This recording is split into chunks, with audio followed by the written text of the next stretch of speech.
Paz e graça, amados irmãos, mais uma vez que estamos para mais um vídeo, até uma jornada, até já foi a vida de Abraão e o amigo de Deus.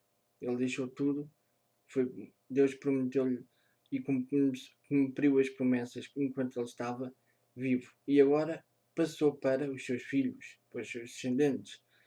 Pa- Conhecemos ontem os descendentes de Ismael, que supostamente devem ser ou são os árabes. Agora vamos conhecer os descendentes de Isaac, que um deles supostamente deve ser não, vai ser Israel. Os 12 patriarcas, as 12 tribos nascerão dele. E depois os, penso eu, os hetitas, os cananitas e etc. Ou virá mais ali daqueles povos ali em redor, virá de Esaú. Vamos então conhecer os descendentes de Isaac. Vamos conhecê-los hoje, que se encontra em Gênesis 25, do versículo 19 ao versículo 26, que diz: Descendentes de Isaac. São estas as gerações de Isaac, filho de Abraão. Abraão gerou Isaac.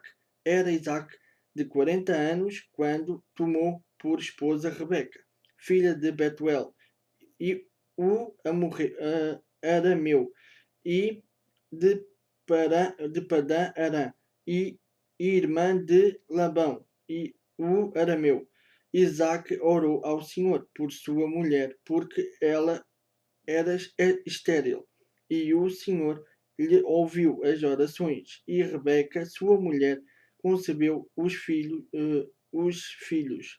Lutavam no ventre dela. E então disse: Se é assim, porque vivo eu. E consultou ao Senhor, e respondeu-lhe o Senhor: Duas nações há no teu ventre, dois povos nascidos de ti. Se dividirão, um povo será mais forte do que o outro, e o mais velho servirá ao mais moço. Uh, Cumpridos os dias para que desse à luz, eis que se achavam gêmeos no seu ventre. Saiu o primeiro, ruivo, todo revestido de pelo. Por isso lhe chamaram Esaú. Depois nasceu o irmão. Segurava com a mão o calcanhar de Esaú. Por isso lhe chamaram Jacó. Era Isaac de 70 anos, quando Rebeca lhes deu à luz. Como podemos ver, amados, como podemos ver, quem segue a Deus nunca vai falhar. E assim foi. Mas o que eu acho mais interessante como é que é de explicar, e fascinante neste nascimento e nestes dois irmãos, eu só de estar a ler arrepiei-me todo. Foi nesta parte que eles lutavam entre si. Duas nações no ventre de uma mulher a lutarem entre si. O mais velho, que supostamente o primogênito deveria de, entre aspas, dar lições, e o mais novo devia de servir ao mais velho, né? Devia ser assim, mas não, foi o contrário. O Senhor mostrou que não é por a força, né? Não, mas sim pela devoção, pelo que nós damos de melhor a Deus. E foi o que Jacó fez. Jacó então nasceu. O mais engraçado de tudo é que Jacó nasceu conforme, pronto, todo pelado, todo peludo e isso tudo. Mas o mais engraçado é que lá está, como eu aqui há tempos publiquei, e como aqui diz, portanto, suplantador, o que tira vantagem sobre os outros pela astúcia. E depois diz Jacó, aquele que segura o calcanhar, como ele tirou a vantagem. Ou seja, claro que isto não tem nada a ver, né? Ainda eram bebês, não pensavam assim. Mas, conforme estavam a fazer o parto, parece que Jacó lá deve ter pensado, para aí, antes que te esqueçam de mim, deixa-me agarrar-te e assim eu sairei conjunto contigo. Ou seja, como podemos ver, esta, entre aspas, sintonia, e como podemos ver que mesmo assim o menor, e é o que podemos aprender daqui, que podemos ser os menores muitas vezes. Tu podes até ser como Davi, pode ser o mais pequenininho, o último até da fila, pode ser uma igreja enorme, tu podes ser até o último. Quando olham para ti, ou então quando perguntam onde é que está, podem perguntar, por exemplo, num passeio, numa excursão, podem dizer o nome de toda a gente. Só dizem o teu, ou só se lembram do teu nome já em último. Onde é que está a tal pessoa? E dizem, esse, olha, nem me lembro, nem me lembrava já. Mas lembra-te uma coisa, lembra-te de Jacó. Jacó também era para ser, o primogênito também era para ser o mais fraco.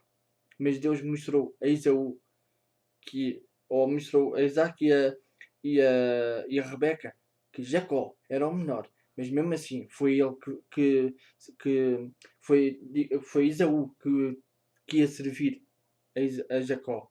E outra coisa, vai vendo as coisas, Isaac tinha preferência por Jacó, mas Deus mostrou-lhe que não é pela força, não é pela força, não é a força, nem é o bom aspecto, não é a força que cativa ao Senhor, mas sim a humildade, a preocupação, a fé que tu tens para com as coisas de Deus e para com as coisas que são necessárias e que agradam a Deus, que foi o que Jacó fez.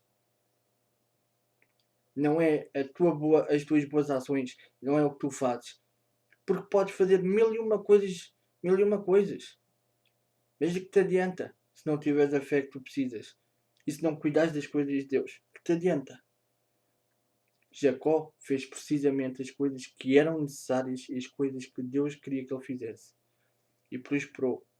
Vai ver quando ele foi para Labão. Foi enganado algumas vezes. Para ele também sentir o que é ser enganado, como ele enganou a Esaú. Mas mesmo assim, vê como é que ele saiu da casa de Labão. Labão o enganou. Mas ele também enganou a Labão, entre aspas. Mas mesmo assim, saiu lá próspero. Saiu lá com pessoas, saiu lá com ovelhas. E por aí, vamos conhecendo a história. Acho que é uma boa ideia irmos até lá e conhecendo e usar a Santa Palavra de Deus como um túnel do tempo para irmos aprendendo e vendo as coisas. Que Deus vos abençoe hoje e sempre, meus amados. Senhor e Pai, obrigado por este momento na tua presença. Ajuda-nos a ser mais ti e ajuda-nos a viver segundo a tua palavra. Não é só falarmos dela, mas ajuda-nos a viver a tua palavra. Ajuda-nos a olhar com os teus olhos, a ouvir com os teus ouvidos e a pensar com a tua mente e a falar com a tua boca. É o que eu te peço e agradeço, Jesus, em teu nome que vives e reinas para sempre. Amém e amém. Que Deus te abençoe hoje e sempre.